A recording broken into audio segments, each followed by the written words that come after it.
नमस्कार, मी सागर जोशी. TV9 मराठीमध्ये आपलं स्वागत. लोकसभेच्या चौथ्या टप्प्यामध्ये आतापर्यंत राज्यात सकाळी 11 वाजेपर्यंत 17.57% मतदानाची नोंद झाली आहे. त्यामध्ये नंदुरबार मतदारसंघात सर्वाधिक 22.12% मतदान झालंय, तर जळगावमध्ये 16.89%, जालन्यामध्ये 21.35%, तर शिरूरमध्ये 14.51% मतदानाची नोंद सकाळी 11 वाजेपर्यंत झाली आहे. तर राज्यामध्ये सकाळी 11 पर्यंत एकूण 17.57% मतदानाची नोंद झाली आहे. त्यामध्ये सर्वाधिक नंदुरबारमध्ये 22.12%, जळगावमध्ये 16.89%, जालन्यामध्ये 21.35%, तर शिरूरमध्ये 14.51% मतदान झालंय.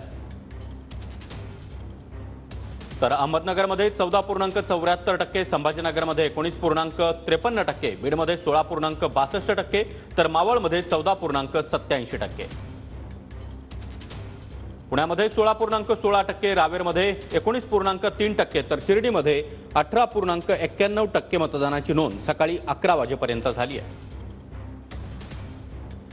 तर ही दृश्य आपण पाहतोय. जालन्यामध्ये रावसाहेब दानवे यांनी सहकुटुंब मतदान केलं, तर त्यांच्या विरोधातले उमेदवार कल्याण काळे यांनी देखील मतदानाचा हक्क बजावला. तर एकूण 11 लोकसभा मतदारसंघातील उमेदवारांचं भवितव्य आता ईव्हीएम मध्ये कैद झालेलं आहे. आपण अहमदनगर दक्षिणचे उमेदवार पाहतोय. सुजय विखे पाटील यांनी देखील आपले वडील राधाकृष्ण विखे पाटील त्याचबरोबर कुटुंबियांसह मतदान केलं, तर निलेश लंके यांनी देखील मतदानाचा हक्क बजावला.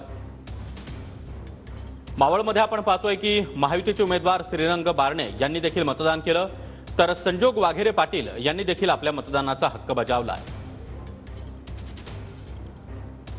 शिरूरमध्ये आपण पाहतोय अमोल कोल्हे यांनी देखील मतदानाचा हक्क बजावला, तर शिवाजीराव आढळराव पाटील यांनी देखील सहकुटुंब मतदान केलं. जळगावमधील हे दोन्ही विरोधी उमेदवार आपण पाहतोय. भाजपच्या स्मिता वाघ यांनी देखील मतदानाचा हक्क बजावला, तर ठाकरे गटाचे करण पवार यांनी देखील मतदान केलंय. छत्रपती संभाजीनगरमध्ये तिरंगी लढत आहे. या ठिकाणी महायुतीचे उमेदवार संदीपान भुमरे यांनी मतदानाचा हक्क बजावला, तर चंद्रकांत खैरे यांनी देखील मतदान केलं आणि विद्यमान खासदार इम्तियाज जलील यांनी देखील सहकुटुंब मतदान केलंय. तर छत्रपती संभाजीनगरमधील ही तीनही दृश्य आपण पाहतो आहोत. तीनही विरोधी उमेदवार यांनी आपलं मतदान केलेलं आहे. सकाळच्या सुमारासच या उमेदवारांनी मतदान केलेलं आहे. संदीपान भुमरे, चंद्रकांत खैरे त्याचबरोबर इम्तियाज जलील यांनी देखील मतदानाचा हक्क बजावला आहे. राज्यामध्ये एकूण 11 लोकसभा मतदारसंघामध्ये चौथ्या टप्प्यात मतदान सुरू आहे. सकाळी 7 वाजेपासून मतदानाला सुरुवात झाली आहे आणि जवळपास सर्वच उमेदवारांनी मतदानाचा हक्क बजावला. तर अभिनेत्यांनी देखील मतदान केलेलं आहे. यामध्ये आपण पाहतोय की अभिनेते सुबोध भावे यांनी पत्नीसह मतदानाचा हक्क बजावला, तर अभिनेत्री सोनाली कुलकर्णी हिने देखील मतदानाचा हक्क बजावलेला आहे. तर तिसरीकडे आपण पाहतोय की अभिनेत्री श्रुती मराठे हिने देखील मतदान केलेलं आहे आणि या सर्वच कलाकारांनी मतदारांना आवाहन केलंय की लोकशाही अधिक मजबूत करण्यासाठी भरभरून मतदान करा.